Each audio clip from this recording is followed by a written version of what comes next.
CG board कक्षा 10वीं के अक्टूबर माह के असाइनमेंट का उत्तर बना लेते हैं। तो इसमें जो पहला प्रश्न है वो है, मोटे अनाजों के उत्पादन में कमी होने के क्या कारण है। तो यहाँ पे हमें इसके कारण बताना है। तो इसका आंसर में आपको ये लगाना है, ठीक है। यहाँ पे देखो, यहाँ पे 1 पॉइंट 2 और 3, तो 3 पॉइंट में इसका उत्तर दिया है, तो पूरा का पूरा यही आंसर आपको लिखना है। मैं इसे ज़्यादा समझाऊंगा नहीं, ठीक है, डायरेक्ट आप इसका आंसर लिख लेना। इसके बाद दूसरा प्रश्न में आते हैं।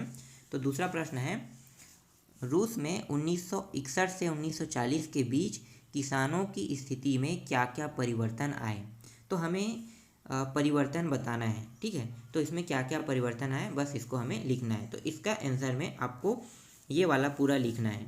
यहाँ पे 1 से लेके 8 टॉपिक दिया हुआ है, ये पूरे के पूरे 8 टॉपिकों को आपको लिखना है, तभी क्या होगा, ये इसका आंसर होगा, ठीक। तो इसका आंसर भी आपको मिल गया। चलो आगे देखते हैं अगले प्रश्न को। अगला प्रश्न है, ऋण की सुविधा एक और हमारी आय बढ़ाने में सहायक होती है, वही दूसरी ओर कर्ज के जाल में फंसा देती है।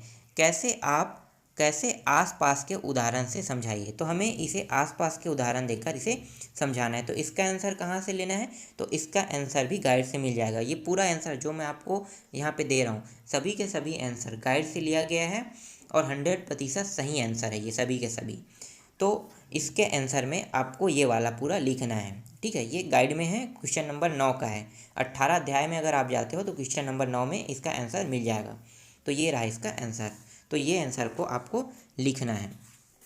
इसके बाद चौथा प्रश्न है, मुद्रा किसे कहते हैं। तो मुद्रा किसे कहते हैं, मुद्रा के लिए मापन का आधार होना क्यों जरूरी है।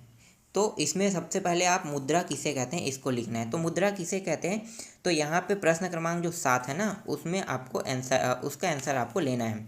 तो मुद्रा से आप क्या समझते हैं, यहाँ पे लिखा रहेगा, इसके स्थान पे आप यहाँ पे इसके आंसर में लिखना है ए मुद्रा, ठीक है। मुद्रा के लिए मुद्रा किसे कहते हैं, तो ये आंसर आपको लिखना है। उसके बाद क्या है, मुद्रा के लिए मापन का आधार होना क्यों जरूरी है। तो इसका आंसर आप यहाँ से ले सकते हैं। दोनों अलग अलग टॉपिक है, अलग अलग को मैंने जोड़कर यहाँ पे आंसर बनाया हूँ, ठीक है। तो आपको ये वाला आंसर इसमें लिखना है, ठीक है। मुद्रा के लिए मापन आधार होना चाहिए, तो दोनों आंसर मैंने जोड़ दिया। तो ये रहा, आपको चारों प्रश्नों का आंसर मिल गया। तो इस तरह से सामाजिक विज्ञान का असाइनमेंट भी कंप्लीट हो गया।